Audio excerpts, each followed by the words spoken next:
여러분은 해적이라는 단어를 들으면 어떤 이미지가 떠오르시나요? 만화 원피스의 등장인물들이나 영화 캐리비언의 해적에 나오는 주인공들이 보편적으로 떠오르는 이미지일 거라 믿습니다. 중세 유럽뿐만이 아니라 세계 각지에서는 해적들이 굉장한 악명을 떨치는 골칫거리였는데요. 오늘 소개할 인물은 그 중에서도 유명했던 해적 검은 수염에 관한 이야기입니다.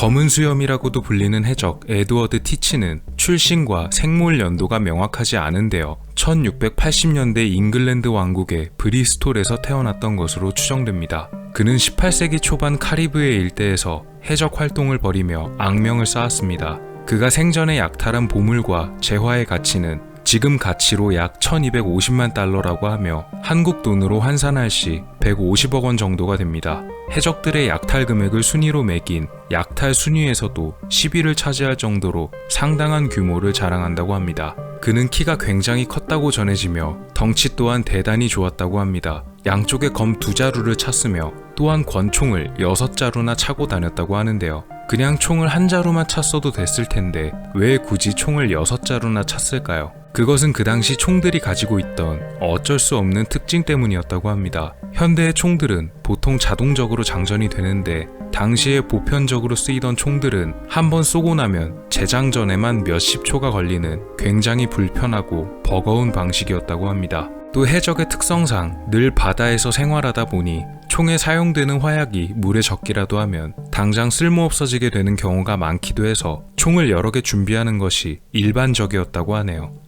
그는 자신의 무서운 이미지를 확실히 심어주기 위해 꽤 많은 노력을 기울였던 것으로 보입니다. 대표적으로 그가 등장할 때마다 악마의 연기가 보인다고 증언했던 이야기들인데요. 이것은 티치가 일부러 자신의 모자 밑에 늘 도화선 심지들을 꽂아둔 다음 다른 배를 습격하고 사람들 앞에 나타날 때 도화선에 불을 붙여서 연기를 만들어냈기 때문입니다. 살아남은 사람들은 다른 지역에 가서 자신이 본 해적에 대해 묘사할 때마다 악마의 연기로 둘러싸인 채로 등장하는 검은색 수염을 가진 해적에 대해 이야기했고, 이는 검은 수염을 전설적인 해적으로 만들어냈습니다. 또한 흔히 선원들이 마시던 독한 술인 럼주에 화약을 타서 마셨다는 이야기도 전해지는데요. 믿기 힘드시겠지만 지금 말한 이 화약이 총과 대포의 발사에 쓰이는 그 화약이 맞습니다. 검은 수염만이 마셨던 것은 아니고 당시에는 흔히 사나이들의 음료라는 이름 아래 배에 타는 신참 선원들이 신고식으로 마시게 하거나 죽지 않길 바라며 마셨다고들 전해집니다. 맛은 진짜로 위장 안에서 화약이 터지는 듯한 그런 표현하기 어려운 최악의 맛이었다고 하는데요. 한 잔 마시는 순간 익숙하지 못한 사람들은 일주일 내내 배탈을 앓아야만 했다고 합니다. 그가 해적이 된 경위가 꽤 특이하다고 전해지는데요. 1713년까지는 영국의 함대에 승선해서 스페인과 프랑스의 함선들을 공격하는 해군 출신이었다고 전해집니다. 그리고 같은 해 전쟁이 끝나자 해군을 그만두고 또 다른 유명한 해적인 벤자민 호르니 골드의 선원이 되어 본격적으로 해적 생활을 시작하게 됐다고 전해집니다.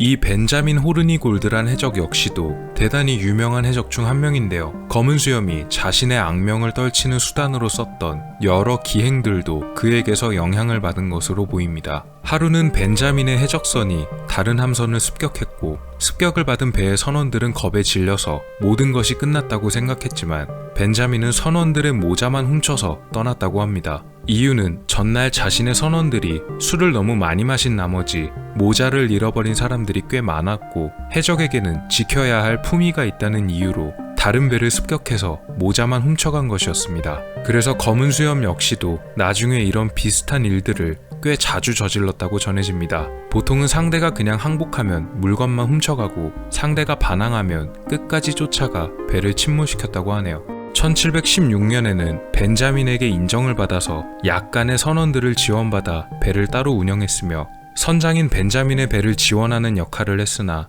1717년부터는 각자 따로 떨어져 활동하게 됐습니다. 1717년 11월 프랑스의 노예 운반선이었던 콩코드호를 납포하게 된 사건으로 인해서 당시 영국의 왕이었던 조지 1세가 해적들에게 해적 행위를 그만두라는 특사를 보내기도 했는데요. 해적 행위를 관두게 되는 대신에 그동안의 일들을 용서해준다는 파격적 조건으로 벤자민은 이를 받아들였지만 검은 수염은 이 조건을 무시해버리고 말았습니다.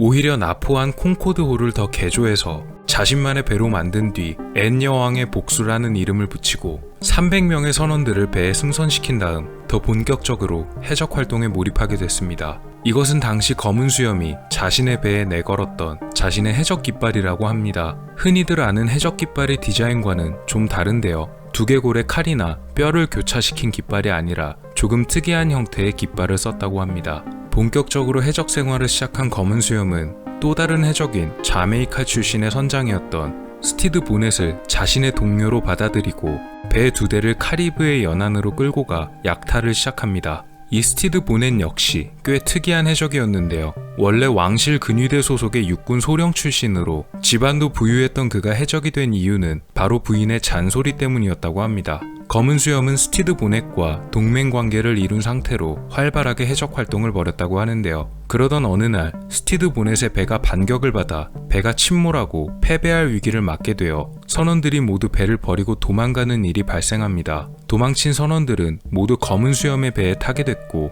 스티드 보넷은 해적 없는 해적팀이 되고 말았습니다. 그래서 한순간에 해적선장의 자리에서 일개 선원이 되고 말았는데요. 그러다가 하루는 검은 수염의 배인 앤 여왕의 복수호가 암초와 모래톱에 걸려 좌초되는 일이 일어났고 그는 스티드 보넷을 부른 다음 당신처럼 든든한 사람이 또 없으니 배를 맡긴다 말하며 좌초된 배와 선원 모두를 보넷에게 넘기고 자신은 보석과 전리품들을 챙겨서는 구조를 요청하러 선원 몇 명과 함께 떠났습니다. 꼭 다시 구하러 올 테니 그때까지 잘 부탁한다고 말했지만 해적들에게 의리라는 말은 사치였었는지 그는 그대로 보넷의 뒤통수를 친 채 도망쳐버렸고 다른 곳에서 배와 선원들을 더 구한 다음에 또 해적질을 계속하기 시작했다고 합니다. 이 당시 또 다른 해적을 만나서 함께 해적질을 했는데요. 존 레컴이라 불리는 이름의 해적이었습니다. 존 레컴은 또 다른 이름인 칼리코 잭으로도 불렸는데 그 역시도 대단히 유명한 해적으로 알려져 있습니다. 앞서 말씀드린 해적 깃발이라는 말을 들으면 일반적으로 떠올리는 디자인인 두개골과 교차된 칼 디자인 역시도 이 존 레컴이 사용한 깃발로 굉장히 유명했습니다. 여성 해적으로도 유명한 메리 리드와 앤 보니도 존 레컴의 배에 타고 있었던 선원이었습니다. 이 중 앤 보니는 존 레컴과 연인 사이였는데요. 나중에 그의 아이를 출산하기도 했습니다. 검은 수염과 존 레컴은 콤비를 이뤄서 근처를 지나가는 함선과 상선들을 약탈했고 이들에게 약탈당한 배의 수가 약 40척이 넘어가게 되었다고 합니다.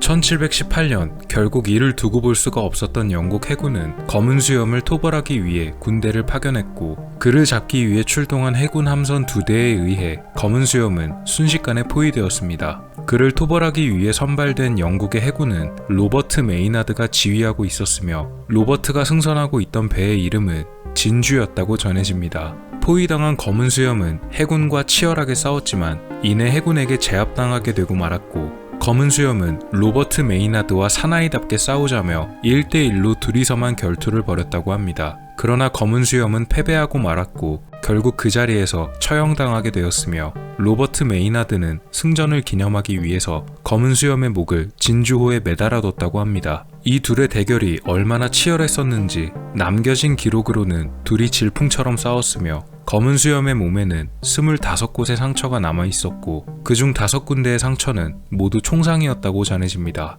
이렇게 검은 수염의 해적시대는 막을 내리게 되었는데요. 그의 악명에 비해 해적 생활은 꽤나 짧은 편으로 이 모든 일이 겨우 2년 동안 벌어졌다고 하니 한마디로 굵고 짧게 활동한 셈입니다. 다른 해적들에 비해 매우 임팩트가 컸기 때문에 현대에는 해적의 상징으로도 불리기도 하며 여러 매체들에서 등장하거나 해적이 관련된 소재에는 어김없이 등장하기도 하는데요. 영화 캐리비언의 해적 시리즈에서도 본명 그대로인 에드워드 티치로 등장하며 자비 없이 무서운 모습을 보이기도 하지만 그에 맞는 카리스마 넘치는 캐릭터로 연출됐습니다. 또한 검은 수염이란 캐릭터 자체를 널리 알리게 한 것으로 유명한 만화 원피스에도 메인 악역으로 등장했는데요. 여기서는 검은 수염을 2개의 캐릭터로 분리시켰습니다. 한 명은 이름 그대로 검은 수염으로 등장하는 원피스의 메인 악역인 마샬 D. 티치로 나오며 한 명은 반대로 검은 수염이 아닌 하얀 수염을 가진 흰 수염 에드워드 뉴게이트라는 캐릭터입니다.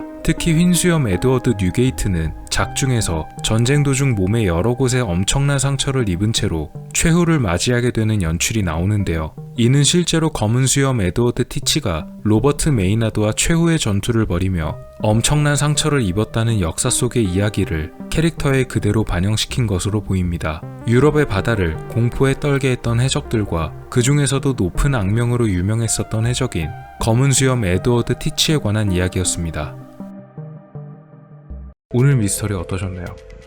여러분의 구독과 좋아요의 힘으로 다음에도 재밌는 미스터리로 찾아오겠습니다. 미스터리 큐브였습니다. 감사합니다.